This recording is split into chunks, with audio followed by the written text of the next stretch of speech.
대한민국 라이더 여러분 안녕하십니까, 현종화입니다. 얼마 전에 바투메에 올라온 스즈키 GSX R1000R 휠 파손 사건이 있었죠. 그래서 많은 분들이 그걸 보고서 이런 일이 다 있네 이랬습니다. 그래서 많은 분들이 보시고 분노하기도 하고 이거 협상이 어떻게 될까 이런 생각도 많이 하셨죠. 그래서 그렇구나. 그리고 저도 이제 생방송으로 다뤘습니다. 그래서 이게 이런 일이 다 있구나, 야 어떻게 휠이 다 깨지냐 이런 얘기를 좀 했었죠.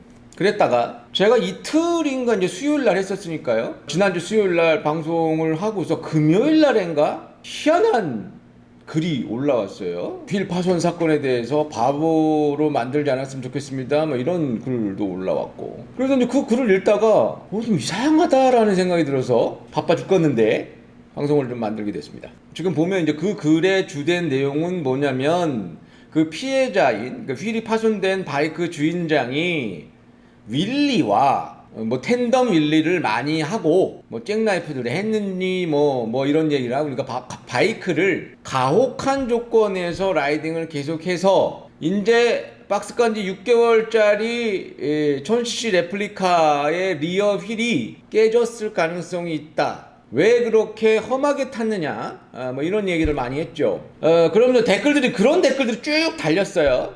그래서 제가 한번 찾아봤습니다. 그러면 정말 텐덤하고 윌리를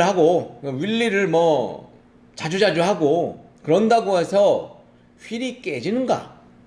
휠이 깨질 수도 있나? 요 부분에 대해서 제가 잠깐 인터넷을 찾아봤습니다. 그러니까 여러분도 한번 찾아보세요. 여러분도 한번 찾아보시면 좀 재밌습니다. 그래서 리어 휠 데미지, 리어 휠, 크래시 데미지, 이런 거, 모터사이클 리어 휠 크래시 데미지, 이런 주제어로 찾아보시면 여러분도 쉽지 않게 휠 사진을, 이제 손상된 휠 사진이나 이런 것들, 사고 났을 때 휠 사진이라든가 파손된 휠 사진, 이런 것들을 좀 보실 수 있을 거예요. 지금부터 여러분들한테 잠깐 제가 모아놓은 사진을 한번 보여드리겠습니다. 자, 이거는 스포크 휠로 보입니다. 아메리칸 계열의 스포크 휠로 보이고요. 지금 보니까 앞에를 추돌을 해서 휠이 요렇게 약간 휘었죠. 이건 이게 뭘 들이받았나봐요. 어마어마하게 들이받아가지고 거의 위쪽에 형체가 알아볼 수 없고, 프론트 휠이죠. 앞에 휠이 떨어져 나갔습니다. 자, 이것도 전면부로 사고가 난 그런 바이크입니다. 그런데 요런 데가 이제 휘었죠. 요런 데가 휘었고, 요거 캐스팅 부분, 요 부분들 포크 부분이라고 할 수 있죠. 요 부분은 멀쩡합니다. 이것도 마찬가지죠. 지금 이것도 앞으로 받은 것 같죠. 그리고 여기에도 이 포크 부분이라고 할 수 있는 이 부분은 아직 파손되지 않았어요. 이거는 앞에 휠입니다. 앞휠. 그리고 요 부분이 휘어졌죠. 이건 제가 이제 영문으로 된 그 설명문을 보니까 얘 같은 경우에는 사망사고라고 적혀 있었습니다. 28살짜리가 전면부로 매우 고속으로 추돌을 해서 얘 같은 경우에는 이렇게 포크 부분이 떨어져 있는 걸 볼 수 있습니다. 이렇게 거의 이제 뒤에 형체가 없을 정도로, 엔진이 형체가 없을 정도로 불에 탄 것 같기도 하고요. 어마어마하게 세게 추돌을 한 것 같습니다. 이것도 마찬가지죠. 앞에 프론트 휠이 되어 있습니다. 이것도 앞방 사고인데요. 앞에 부딪힌 것 같은데, 이건 뭐냐면 이게 리어 휠이죠. 뒤에 이제 스프로켓이 보이죠. 리어 휠이죠. 리어 휠 이렇게 휘었습니다. 자, 이것도 이제 프론트 휠이죠. 프론트 휠. 자, 보세요. 이렇게 여기 튜브리스가 들어가는 휠 부분이 이제 휘었죠. 이렇게 충격을 받으면. 이것도 마찬가지입니다. 그런데 아직 이 포크 부분은 좀 남아 있네요. 굉장히 처참하게 사고가 났는데도 불구하고 이제 프론트가 아직은 이 휠이 이탈되지는 않는 것 같습니다. 포크 부위랑. 이것도 마찬가지죠. 디스크 로터가 이렇게 치마 주름같이 휘어 있는 상태입니다. 요 사진도 마찬가지고요. 근데 아직 이 사진도 이 포크 부분이 떨어져 나가지 않았죠. 휠이 이 정도까지, 이건 BMW 휠이죠. 예, BMW 앞휠 같습니다. 근데 이렇게까지 휘어버리네요. 이건 리어 휠이, 리어 휠이 보시면 리어 휠이 이렇게 좀 찢어졌다고 봐야 되지만, 이 포크 여기에 있는 이 기둥, 포크라고 할 수 있는 부분들은 아직 달려 있습니다. 림과. 뭐 이것도 마찬가지고요. 이것도 전면 사고인데, 이게 포크와 림이 붙어 있습니다. 이 사진은 뭐냐면, 여러분들이 림이 이렇게 휘어도요, 미국 같은 나라에서도 이 휜 림을 다시 펴서 재생을 합니다. 그래서 재생 공장에 들어있는 사진이에요. 자, 이거 보이시죠? 예, 그리고 여기에 있는 포크는 아직 멀쩡하니까 이걸 재생해서 또 쓰려고 하는 거겠죠? 자, 요렇게 재생을 한다는 겁니다. 예. 요렇게 재생을 한다는 거예요. 뭐 저는 뭐 별로 이렇게 추천드리고 싶지 않지만 미국에서도 이런 재생 휠을 쓴다. 자, 보이시죠? 이렇게 휘어요. 이렇게. 자, 보셨다시피 림이라는 거는요, 그러니까 휠이라는 거는요, 윌리라든가 잭나이프를 하거나 아니면 내가 의도치 않게 보도블럭을 들이받았다, 그렇게 해서 요번 사건의 그 뒤에 휠처럼 그렇게 이 포크 부분이 뽀개지기가 매우 힘들어요.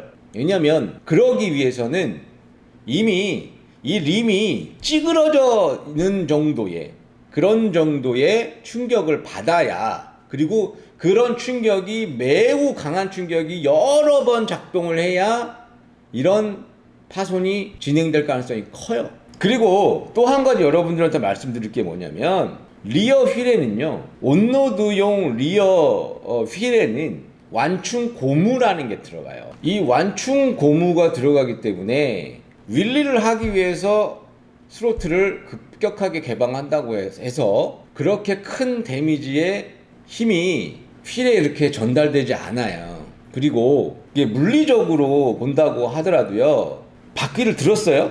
예, 바퀴를 들었을 때는 뭐 하중이, 이게 뭐 댓글들 보니까 하중이 뒤에 있으니까 뭐 리어 휠이 얼마나 스트레스를 많이 받았을까요? 제가 말씀드렸잖아요. 만약에 그랬으면 프리스타일 하는 친구들은요, 뭐 6개월에 한 번씩은 무조건 림이 뽀개져야 되는 거예요. 그거는 말도 안 되는 소리고요. 그리고 텐덤 윌리를 했다고 해서 리어 휠이 스트레스를 받았다, 그러면 여러분들이 프리스타일 모터사이클 이렇게 왜 묘기하는 거 많이 보시잖아요. 프리스타일 묘기하고 하는 거, 그때 텐덤하고 밥 먹듯이 쇼를 직업적으로 하시는 분들 많잖아요. 그러면 그 쇼바이크들은 계속 림이 뽀개져야 되겠네요? 말도 안 되는 소리죠. 여러분들 보셨잖아요. 찌그러지면 찌그러졌지 뽀개지지 않아요. 휠은 찌그러진 거를 다시 펴서 쓰기도 하는 게 림이에요. 물론 추천하진 않습니다. 근데 거기에서 그 포크가 지금 사진에서처럼, 지금 보시면 이쪽도 림이 먹은 데가 없어요. 휜 데가 거의 없죠. 그렇다면 큰 충격을 받은 건 없는 거예요. 수직이나 수평 방향으로 큰 충격을 받은 건 사실상 없는 겁니다. 근데 여기가 똑똑 부러졌죠. 여기가 똑똑 부러졌습니다. 여기도 보면 림이 심각하게 휘어진 곳이 거의 없죠. 그쵸? 근데 여기가 똑똑 부러졌죠, 다. 예, 여러분들 이거 보시면 이제 뭐 5만 가지 억측이 난무했잖아요. 왜 체인을 갈았느냐, 왜 체인이 갈아서 여기를 긁었을 것이다. 심지어는 이 체인 어저스터블을 왜 옵션으로 이제 뭐 꼬투리를 잡을 게 없으니까 별거를 다 가지고 해서, 제가 사실 같지도 않은 소리라서 제가 이거를 그냥 웃고 넘어갔거든요. 그 얘기를 해서. 근데 지금 보니까요, 지금 글이 올라오는 거라든가 댓글의 플레이라든가 이런 것들을 봤을 때는 그냥 웃어넘길 그런 수준이 아니라서 제가 방송을 만드는 거예요. 그리고 대표적인 사람 둘만 제가 좀 예를 들어서 말씀을 좀 드려볼게요. 자, 지금 R1000R이라는 분이 있어요. 이게 바툼의 사이트입니다. 바이크 튜닝 매니아 사이트예요. 지금 댓글이 273개가 달린 것 같아요. 이게 스즈키의 공식 입장문을 R1000R이라는 분이 올렸어요. 그래서 이것도 제가 방송에서 소개를 시켜드렸습니다. 그러니까는 그 전에 방송 보시고 관심 있으신 분은 한번 좀 천천히 좀 읽어보세요. 자, 그런데 수직기 입장문이에요. 수직기 입장문인데 이 뒤에 보면 자, 알천알님이 이제 올려주신 거 보면 이렇게 쭉 가다가요, 성훈남님이라는 분이 실제 알천알에 차주고 피해자입니다. 휠이 파손된 피해자예요. 이 친구인데 뭐 나이가 이제 20대 중반으로 보입니다. 근데 이 알천알이라는 이 분이, 이 작성자 분이죠. 이게 수직기 입장문을 올린 분이에요. 이 분이 이 성훈남님이라는 분의 뭐 이분이 처음에 올렸는지는 모르겠습니다만은 지금 댓글에 계속 이런 걸 올려요. 너 윌리했지, 너 텐덤하고 윌리했지, 너 윌리했지, 뭐 이게 뭐 승희야 오도방님도 그렇고요. 그렇지, 뭐 맞네, 너 윌리했지, 너 윌리했지. 예, 여러분들도 한번 쭉 한번 읽어보시고요. 그래서 저는 이제 알천알이라는 분은 물론 이제 이게 닉네임입니다만은 뭐 이 방송 나간 다음에 닉네임을 바꾸실지 어쩔지는 모르겠습니다만 이 알천알님이라는 분에 대해서 좀 궁금해졌어요. 그래서 제가 한번 이분은 어떤 게시글을 올렸을까라고 찾아봤습니다. 알천알님의 게시글을 보니까 뭐 게시글은 몇 개 없어요. 그래서 등업 신청을 하신 게 2017년이에요. 그죠? 그래서 2017년 6월까지 한 달 정도 활동을 하셨어요. 예, 그랬다가 갑자기 계속 활동을 안 하시다가 이 스즈키 휠 파손에 대한 알천알 스즈키 파손 요거 공식 입장 이거를 2020년이지 거의 이제 3년 만에 요거를 하나 딱 올리세요. 그 이후에 이 피해자를 굉장히 강하게 공격을 하고 있죠. 왜 그럴까요? 뭐 어떤 계기로 이 알천알님이 성훈남인가 뭐 이 친구를 이렇게 공격하는지, 그리고 왜 스즈키의 입장문을 그렇게 올려서 성훈남이라는 사람인 이 피해자, 휠이 파손된 이 차주 피해자의 윌리 사진을 댓글에 계속 올리면서, 뭐 여기 댓글을 뭐 읽어보시면 알겠지만 뭐 둘이 텐덤을 하면은 뭐 이렇게 뭐 300km가 가해지는데 얼마나 휠이 스트레스가 많이 받았을까요? 뭐 이런 얘기들 쭉쭉쭉 나오는데요. 만약에 아까쯤에도 말씀드렸지만 그런 문제로 리어 휠이 저렇게 똥강똥강 나서 뽀개졌다, 제가 단언하는데 그건 제작 결함이에요. 그리고 제가 오랜 시간 동안 바이크를 타오고 뭐 그 관련 학과를 전공한 사람으로서요, 이런 사고 똑같은 휠을 쓴다, 계속 스즈키가 개선을 하지 않고 그러면 이런 사고 또 날 가능성이 매우 큽니다. 제가 이제 라이더들의 안전을 위해서 이 방송을 좀 해야 되겠다라는 생각도 들고, 그리고 굉장히 악의적인 글과 댓글에 좀 희한한 일이 벌어졌다라고 저는 생각을 해요. 대한민국의 라이더들이 이렇게 악의적으로 누구 하나를 매장시키려고 한 걸 전 처음 봤기 때문에, 근데 이것이 과연 순수한 글인가, 순수한 댓글과 순수한 의견인가, 이건 잘 모르겠습니다. 전 뭐 사실은 굉장히 좀 의구심이 좀 많이 가는 글이에요. 그리고 또 한 분이 있는데 여기 보시면 짜증나요. 이번 휠 파손 사건을 보면서 사람을 바보로 만들지 않았으면 좋겠습니다. 94개의 댓글이 붙었어요. 나이티님이라는 분이요. 근데 이분은 뭐 이제 제가 봤을 때는 이제 좀 글빨이 좀 되는 것 같아요. 제가 봤을 때 뭐 지방 언론사나 뭐 이런 데에서 글을 쓴다고 하더라도 될 정도로 문장력이 있다라는 생각, 나름대로의 뭐 장문 실력이 있다라는 생각이 좀 들 정도로 글을 잘 쓰시는 분이에요. 그런데 논리가 좀 이상합니다. S모사에 대한 뭐 수만 의원들이 분노를 자극했고, S모사가 이미지 타격을 받았다, 뭐 이런 거예요. 공식 성명 발표를 했는데 왜 제조사가 조사를 한 뒤에 뭐 하지 그렇지 않았느냐, 뭐 이렇게 얘기를 하고요. 그리고 검사는 거부하되 보상은 내놓으라는 절차는 없습니다. 제가 봤을 때는요, 지금 대한민국의 모터사이클을 어떻게 검사를 하는지, 이런 사고가 났을 때 어디에서 어떻게 체계적으로 검사를 하는지 이분이 저한테 좀 알려주세요.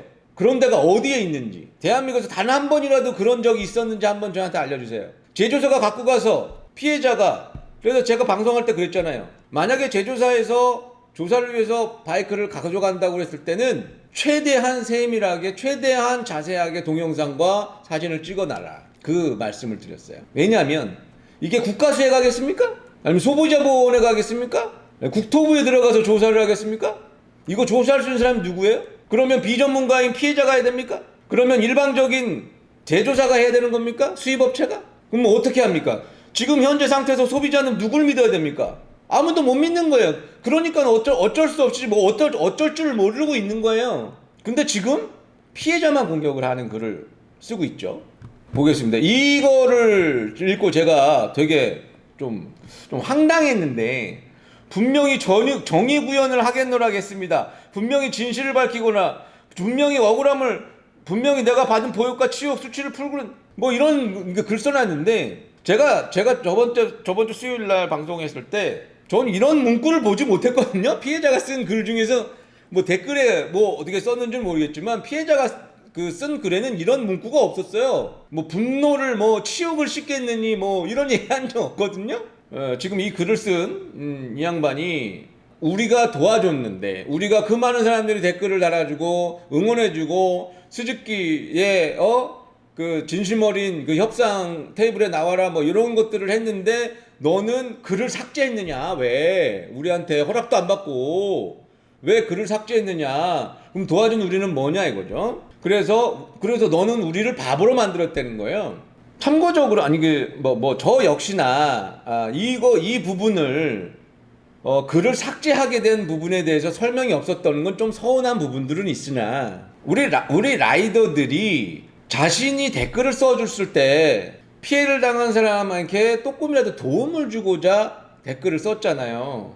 우리가 댓글 썼으니까 너 나한테 보고해라 라고 댓글 썼을 라이더들이 얼마나 됐을지. 그리고 지금 이분이 글을 올린 시점이 글을 삭제하고 이틀밖에 되지 않은 시점에 너 왜 우리한테 허락도 안 받고 글을 삭제를 했느냐?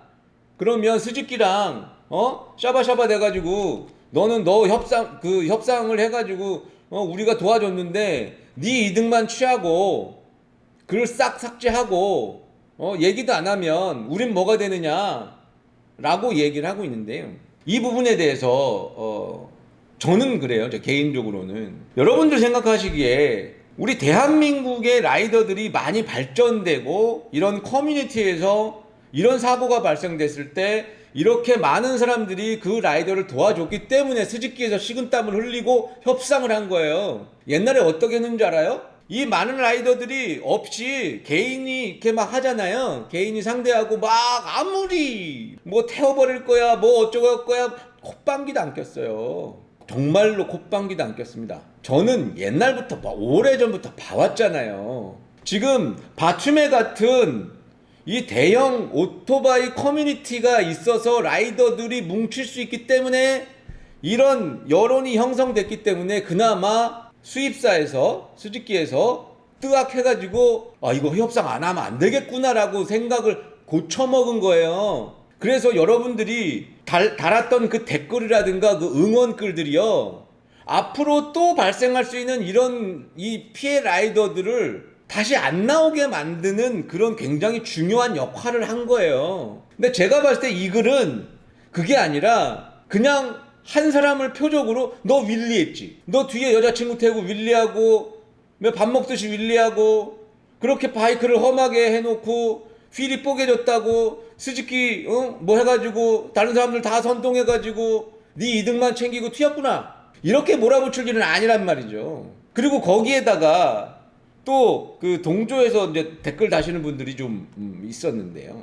그렇게 동조에서 연속적인 댓글들이 쭉 달리니까 일반 라이더들은 진짜 그런가 하는 분들도 있겠지만요, 대부분의 라이더들은 야 이거 좀 이상하다 라고 생각할 거예요. 그리고 괜히 스트레스 받기 싫으니까 자신의 의견을 안 냈을 뿐이지, 제가 봤을 때 만약에라도, 제가 소설을 쓰자면 만약에라도 스즈키가 어디서 못된 것만 배워가지고 댓글 부대 풀어가지고 선수들 풀어가지고 이렇게 조금 했다, 이거 하지 마세요. 뭐 물론 추정입니다만 만약에 그랬다면 하지 마세요. 정말 이미지에 타격이 커집니다.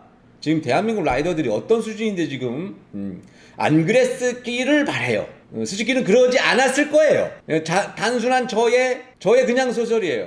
제발 안 그랬을길 바랍니다. 그리고 올해 바이크를 탔던 사람으로서 저는 지금 GSX R1000 2002년식부터 도입된 이 휠을 장착된 스즈키 바이크는 조금 생각을 좀 많이 해보시고 구입하시는 게 좋지 않을까라는 생각이 좀 듭니다. 지금 20대 중반에 청년이에요. 그래서 사실상 뭐 나이가 뭐 이렇게 뭐 사회생활을 이게 좀 뭐 산전수전 겪고 뭐 이런 친구가 아닐 거예요. 자기도 이 글을 올렸는데 파장이 있고, 사실은 자기가 아무렇게 생각하지 않고 했었던 뭐 윌리 사진이라든가 이런 것들이 이거에 반대적인 의견으로 많은 라이더들이 그거를 어떻게 찾았는지 찾아가지고 댓글로 올리고 다른 카페에 뿌리고, 그렇게 해서 야 네가 그렇게 윌리를 하고 다니니까 휠이 안 깨지니? 이런 공격을 받았을 때 20대 중반의 이 친구가, 나는 새 차를 박스를 까서 6개월밖에 안 탔는데 휠이 뽀개졌어. 근데 내가 윌리한 사진을 다른 라이더들이 그게 네가 이런 짓을 했기 때문에 휠이 파손된 거야 라고 하면서 댓글에 막 올려요. 이 친구가 어떤 마인드를 가지고 어떤 멘탈을 갖고 있는지는 모르겠지만 쉽지 않습니다. 그러니까 여러분들 저처럼 산전수전 다 겪고요, 이렇게 온라인 커뮤니티전에서 독고다이로 이렇게 모든 사람이 저 같은 파이터라고 생각하지 마세요. 근데 글 내린 지 협상을 하고 있으니까 뭐 협상이 끝났는지는 모르겠습니다만 글 내린 지 이틀 만에 이렇게 피해자를 공격하고 한다는 것은 저로서는 납득이 안 갑니다. 이게 과연 정상적인 라이더들 간의 의사인지 저는 잘 모르겠어요. 그리고 저는 솔직히 얘기하면 매우 의심스럽습니다. 그리고 지금 이제 이분 같은 경우에 공학적으로 따졌을 때도 윌리를 자주 했다고 휠이 꼭 뽀개져요? 그리고 그걸 아무런 근거 데이터 없이 텐덤에서 윌리했으니까 휠이 뽀개질 수도 있는 거 아니야 라고 몰아가는 그 댓글을 쓰시는 분들, 글쎄요, 여러분들은 정상적이라고 생각하세요? 저는 굉장히 비정상적이라고 생각하거든요. 그리고 지금 우리 다른 데는 모르겠는데 우리 오토바이 커뮤니티에서 굉장히 좀 이상한 일들이 좀 벌어집니다. 제가 여태까지 한 15년을 넘게 이 오토바이 커뮤니티에서 보지 못한 아주 조직적인 플레이들을 보고 있는 것 같은 느낌이 좀 드는데요. 이제 이런 게 다 보여요. 우리 대한민국 라이더들도 이런 거 다 보입니다. 그러니까 만약에라도 이게 조직적인 일이라면 하지 마세요. 그러면 더 이미지 깎이니까. 다시 한번 말씀드리지만 이거는 다른 걸 떠나서 안전적인 측면으로 지금 GSX R1000R에 사용되고 있는 이 휠을 사용하는 스즈키 모델들은 제가 봤을 때는 좀 심사숙고하시는 것이 제가 라이더들의 안전을 위해서 해드릴 수 있는 충고고, 대한민국 라이더분들을 뭐 저보다 훨씬 더 뛰어나신 역량과 식견을 갖고 계시니까 뭐 이런 글에 흔들리지 않겠지만 너무너무 이상한 일들이 벌어지고 있는 것 같아가지고 제가 방송을 뭐 간단하게나마 만드는 거고, 조금 더 바람이 있다면 파손된 이 바이크 주인 성훈남인가? 그 친구는 나이트님 글처럼 막 이렇게 보고를 해야 되는 거 아니냐, 네가 정의를 정의를 위해서 계속 싸워야 되는 거 아니냐, 뭐 이런 건 아닐지라도 상황이 어떻게 됐고, 그리고 스즈키 쪽이랑 어떻게 협의를 됐고, 여러분들이 외면하지 않고 성원해 주시고 응원의 글 주셔서 원만하게 합의가 됐고 이렇게 진행하도록 하겠습니다 라고 하는 것이 예의이긴 합니다. 근데 아직 이제 지금 너무 경황이 없고, 사실 글 지운 지가 얼마 안 됐고, 어쩌면 스즈키 쪽에서 협상하는 과정에 협상이 끝난 이후에 어떠한 글도 커뮤니티에 올리지 마라, 그래야 합의를 해주겠다 라고 했을 가능성도 있죠. 그렇다고 하더라도 뭐 완만하게 이렇게 되고 있다 라는 뭐 입장 표명 이런 거는 조금 해주는 게 좀 그래도 우리 같이 이 사건을 공유했던 사람에 대한 예의가 아니냐라는 생각은 좀 듭니다. 조금 더 좀 정리가 되면 그럴 수도 있지 않겠느냐라는 생각이 좀 듭니다. 정리하자면 윌리를 아무리 많이 해도 휠은 깨지지 않아요. 윌리를 많이 했다고 해서 휠이 깨졌다면 제작 결함입니다. 그게 휠입니까? 야심한 밤에 하도 어이가 없어가지고 방송을 한번 만들어 봤습니다. 그럼 여기까지 하겠습니다. 대한민국 라이더 여러분들, 늙어주고 모아요. 다치면 안 돼요. 알았죠? 안녕.